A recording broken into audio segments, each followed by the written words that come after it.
Hello, welcome to Old Nerd Reads' Marvel Comics in Order, episode 84. This time I read The Amazing Spider-Man number 164, the January 1977 issue. This copy, it's probably in fine condition. It's got a lot of spine ticks. Little dent up here. Colder, the corners aren't very square. Color break. Back cover isn't too off-white though. It's actually not too bad. A little bit of staining. Pages, pretty yellowed. But yeah, like I'd say, about fine condition. This one picks up where last issue left off. Spider-Man is captive of the Kingpin. And we find out now the mystery body that the cliffhanger of last issue was Spidey was hooked up to this device. And this body was covered by Kingpin. You couldn't see who this was, but now we get a full look at him. This is actually the Kingpin's son. What's his name? Richard. I think he becomes the Rose in a few years from now, in the mid-'80s. He becomes the crime boss, the Rose. But yeah, that's who Kingpin wanted to capture Spidey, hook him up to this device, and use Spidey's life energy to revive his son. We have a little bit of a before I get into that, our creative team: Len Wein writing, editing, Ross Andrew doing the pencils, Mike Esposito doing the inks. These two are great. I love their Spider-Man.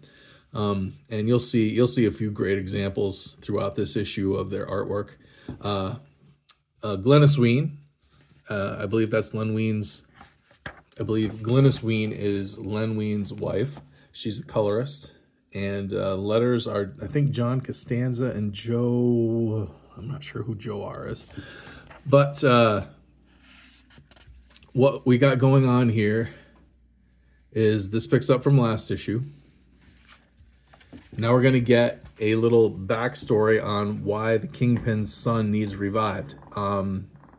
Apparently back in a Captain America issue, Captain America 148, the Red Skull revived this sleeper, this giant robot. Must have been left over from World War II. The Red Skull revived it, and Kingpin's put all of his mafia people up against it, fighting this thing. And his son, Richard, fell in the battle. And since then, Kingpin has kept him in suspended animation until a cure could be found. And now we've got this machine, and we're hooking Spider-Man up to it, and we're going to revive him using Spider-Man's energies. In steps Vanessa, Kingpin's wife. She questions whether Richard would want to live at the expense of another man's life. But Kingpin says, of course he would. She says, okay, whatever you say, and here we go. We flip the switch, and the life energy is now being sucked out of Spider-Man. I don't know why. I really like Ross Andrews' art, especially his rendering of Spider-Man.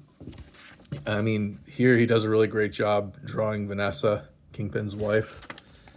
Let's see. But anyway, enough about Ross Andrew. We'll get more Ross Andrew love here shortly. Yeah, here we go. Richard has awoken. He's woke. He's awakened, sees his mom. His mom covers him up, takes him away. Kingpin is happy that he's awake, but probably a little sad that he just walks away without saying anything to him. Spider-Man's just about dead on his feet. All of his life energy's gone. Kingpin smacks him down and is told Kingpin's henchmen are told to dispose of Spider-Man. He's useless to him now that he's got his energy. So they just toss him out in the street near his apartment, where he makes his way into his apartment. Gloria Grant spots him. He's really sick from losing all of his life energy. She's gonna go get a doctor, and when she leaves, he sneaks out, dresses back up as Spider-Man, and goes to Kurt Connors because Dr. Kurt Connors has helped Spider-Man medically before, and he has some apparatus, some scientific equipment to get Spider-Man juiced back up, a little bit of temporary energy. There's an accident here. While Spider-Man's getting juiced, Kurt Connors' equipment blows up in his face. He shakes it off, says he's okay. He makes Spider-Man this gauntlet that he can wear under his glove, and he can shoot this cable at Richard Fisk, Kingpin's son. He can shoot it at him, and this will siphon off the energy that was taken from Spider-Man, bring it back into his body, so give him back his life. So he's only got so much time while Kurt Connors' equipment keeps him going before that'll wear off and he'll end up dead. So he's got to go get his life energy, his stolen life energy back. Now see here, we've got Kurt Connors. He's in bad shape after this explosion, which he just shook off and said was nothing, but obviously he's in bad shape. So I suspect we're going to see more of Kurt Connors and the repercussions of that explosion in the next issue or shortly. Now here, Spidey swings all over the city and ends up at the Navy yards, the Navy shipyards, and what do we got here? Williamsburg Bridge. And he ends up in the Brooklyn Navy Yard. Now, if we jump ahead quick, we go to this word balloon on the fan letters page, and it says that Ross Andru was allowed to go to the Navy Yard and take pictures so that he could accurately draw the shipyard.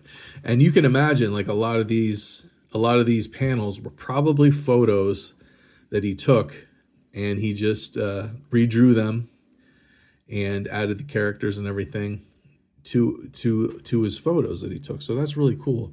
It looks really great. He did a really great job drawing the Navy Yard, I think. These cranes look great. And yeah, it's just a little bit more Ross Andru love from me. But here Spider-Man shoots Richard Fisk right in the head with that suction cup energy siphon thing that Dr. Kurt Connors made for him. Shoots him right in the forehead.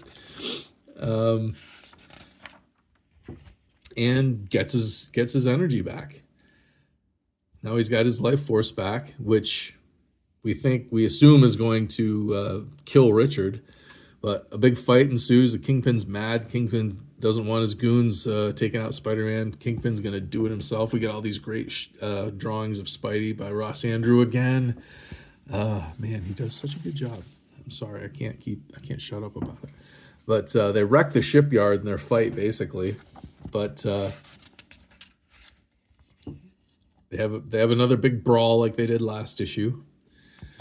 And Spidey's able to defeat the Kingpin this time with a big hook on the end of one of the cranes, knocks him over, and he falls into the water. They both fall into the water. But here we find out, we assume the Kingpin is dead, but Vanessa, she says that her son, Richard, is not dead, even though Spider-Man just stole back his life energy from Richard. He's not dead. Spider-Man's energy gave him enough of a boost. Gave Richard Fisk enough of a boost that he will live. So Vanessa says she owes Spider-Man one. So she hauls her son off, assuming the Kingpin is dead, and that's the end. Now we've got next issue. We see that Dr. Kurt Connors is going to be involved. So I imagine something is going to come of that explosion we saw earlier. Stegron is going to be the villain next time. I remember the name Stegron. He's some kind of like dinosaur lizard type thing, right? I can't remember who he is, but I recognize the name. So that's going to be the next issue of Amazing Spider-Man. So stick around, subscribe for that. Yeah, that's Spider-Man 164. Really good issue. Len Wein proven that he's one of the greats when it comes to Marvel's Bronze Age. One of the greats of the writers from that time. And Ross Andrew he drew Amazing Spider-Man for a long time. He had a really long run. I think he goes all the way through issue 200 maybe. So we've still got what 45 or so issues of Ross Andrew artwork to look forward to reading through my Amazing Spider-Man collection, because I have all of them from here on out. I don't think I'm missing any more Amazing Spider-Mans through volume 1. I think I have every single issue from here on out.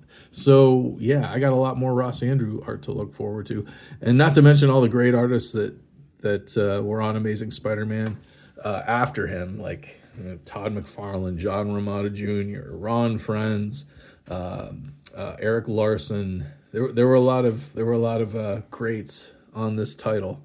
So Ross Andrew really set the bar, and I guess you could even go as far back to say like Steve Ditko, who was the original artist and creator of Spider-Man. He set the bar, and then John Romita was the artist for a long time, and then Ross Andrew, who I didn't really know much about until just doing this video series and reading these comics now.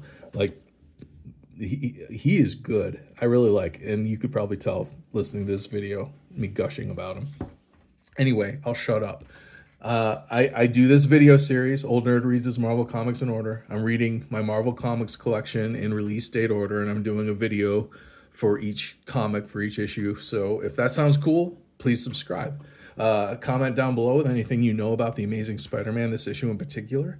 Like and share if you would. I really appreciate watching, and I'll see you next time.